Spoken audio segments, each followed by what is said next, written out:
it won't make a bit of difference. What it's going to be is those who can travel will. Those who can travel are going to rule the world. And this brought me to another thought about what if it's not HAARP creating and directing these hurricanes, but the aliens themselves. And this is something else that other websites had picked up. And when they voiced their views on it, they were attacked and taken down. The aliens know how dependent mankind is on oil. And if they destroy our refineries and prohibit access to them around the world, it would bring the economies and earthly societies to a complete halt, causing massive chaos. And then here they come, completely taking over the earth, holding mankind hostage to their demands. Notice how vacant the slaughterhouse has been over the past few months. Are they on vacation or are they just on the run? Because they know the aliens are behind the hurricanes to destroy our refineries, and they know that these aliens are going to make good on their threats and are coming soon to take over. And it makes you wonder which agenda is playing the cards right now, the New World Order or the aliens. Because face it, the White House, probably since midsummer, has been a place of the last place any of them want to be. Put it that way. Cheney's always hiding. Bush is on the run. He's hiding. He's doing everything he can to stay away from the place. And that's because they know that, the aliens can target and get a hold of them at the White House. It's not a big deal for aliens to show up there. And so, it seems to me like they're more or less on the run. In a time of war, people want to see their leader, not necessarily traveling around the country, but showing a sense of strength from the Oval Office, from the office. And that's another aspect Bush has completely failed at. He doesn't get it. And supposedly coming out with stories that he's drinking again.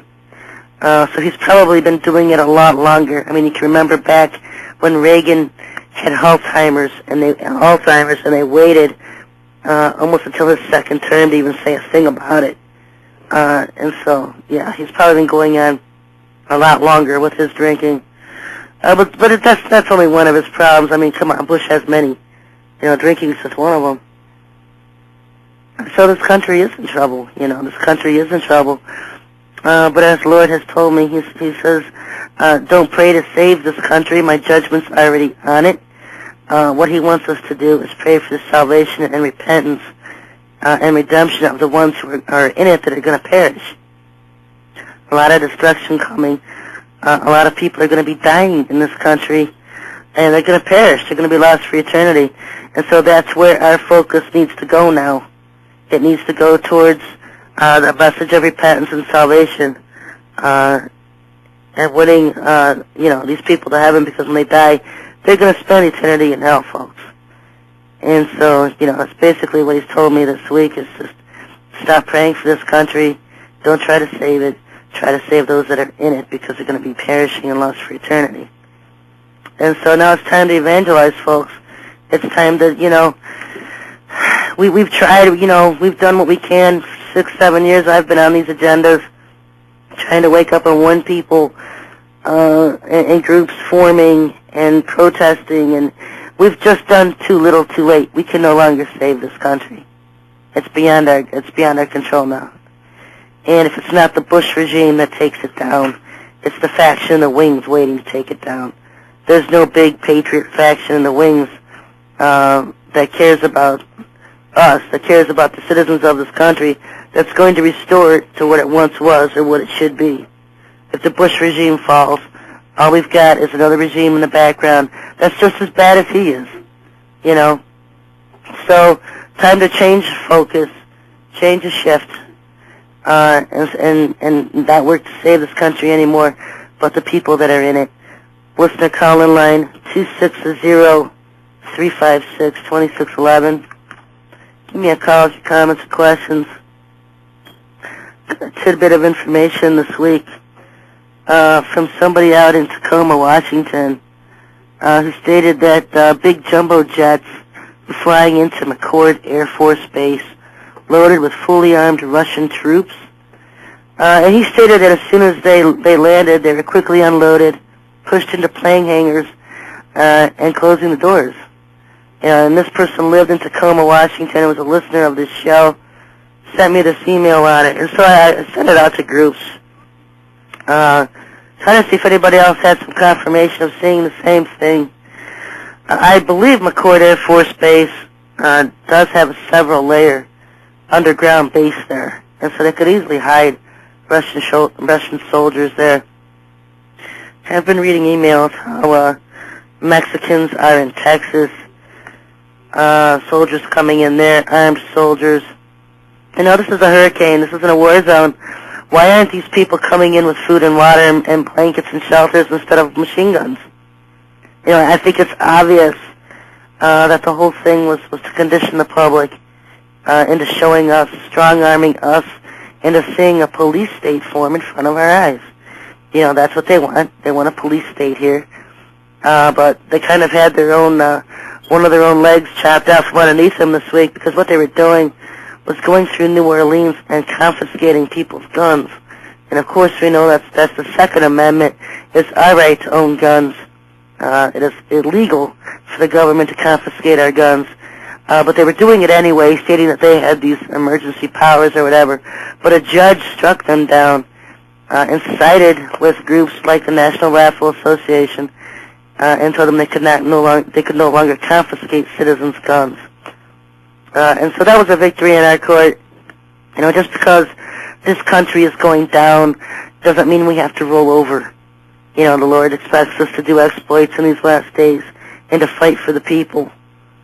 And that's what we're going to do. You know, we're going to give them a fight.